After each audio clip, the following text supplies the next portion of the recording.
This is what you do first in your practice. It's the chromatic scale.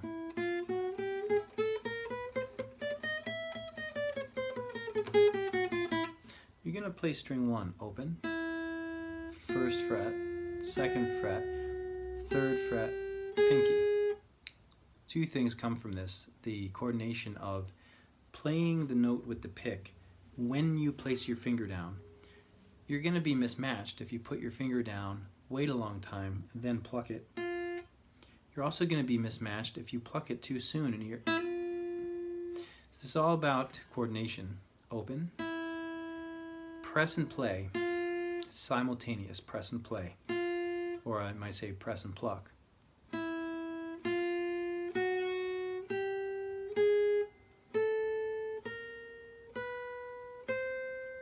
It's like there's something connecting this hand and these fingers where they know what they're about to do.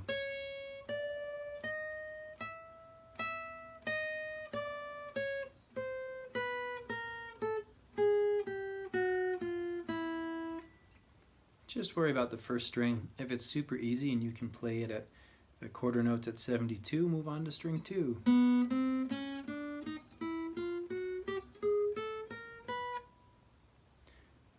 You'll see over time what we strive for is that you only move a finger when you need it. Okay, 2-4, 1-2-4, 1-3-4 pattern on string 6. Just to make it easy, I'm going to start here on fret 3. This is a G note, so this is the G major scale.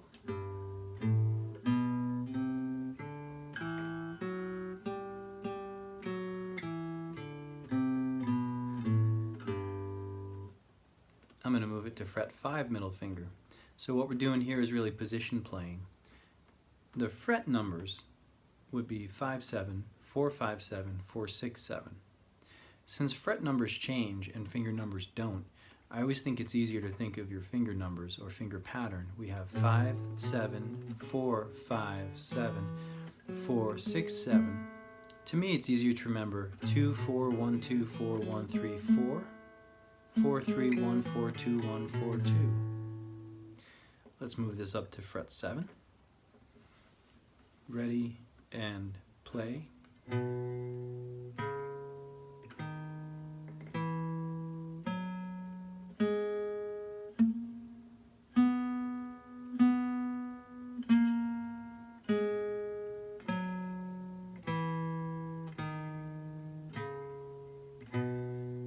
That's the B scale. Semitone higher to fret 8, and we have the C scale.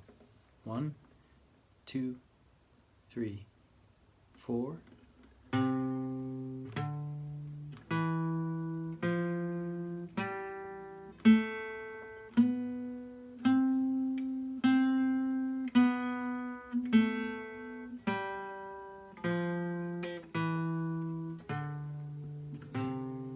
And so on.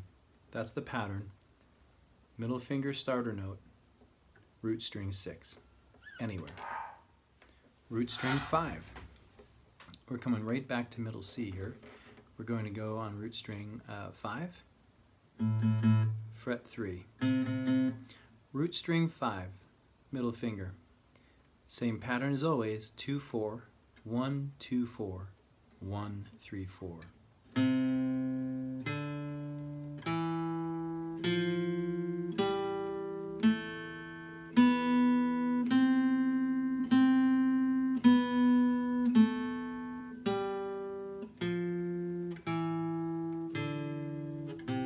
Maintaining space in the hand, curvature, and on the fingertips. So I've got enough space in there to kind of get a finger through there, not jammed up. And your whole hand is relaxed and curled. Do it on any fret of string 5. String 4, fret 3. This is a little tricky where we have the shift. Just get your bearings straight. We've got the middle finger on fret 3. We're going to go to the pinky on the same string, fret 5. String 3, we're going to go 1-2-4, which is going to be string 3, fret 2, string 3, fret 3, string 3, fret 5. We're going to take this, as usual, we're going to go 2-4, 1-2-4, 1-3-4, and we're going to go position shift. We have now shifted positions such that our first finger is on fret 3 of string 2. Fret 3, fret 5, fret 6. Slowly together, 1, 2, 3, 4.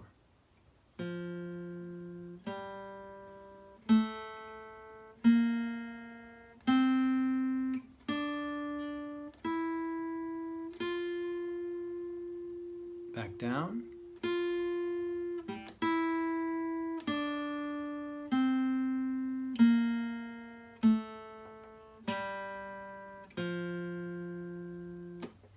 So that's how you play the 2-4-1-2-4-1-3-4 pattern, starting on string 4.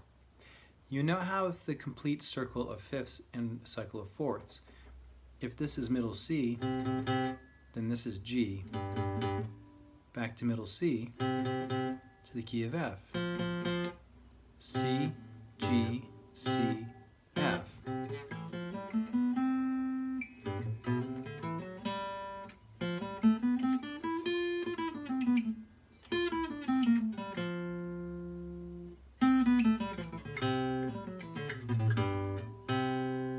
So, pretty valuable knowledge. Don't worry too much about all the details. Just get used to sliding the hand around the neck. 2-4-1-2-4-1-3-4. Ultimately, it doesn't matter if you know you're playing a C-sharp major scale or a D major scale. The idea is to move with fluidity. The add-on is being able to name the scale. Not necessarily every note, but the name of the key of the scale you're playing, keeping it all major. And the last bit, which I'm sure you'd be able to do probably instantly, is name every note.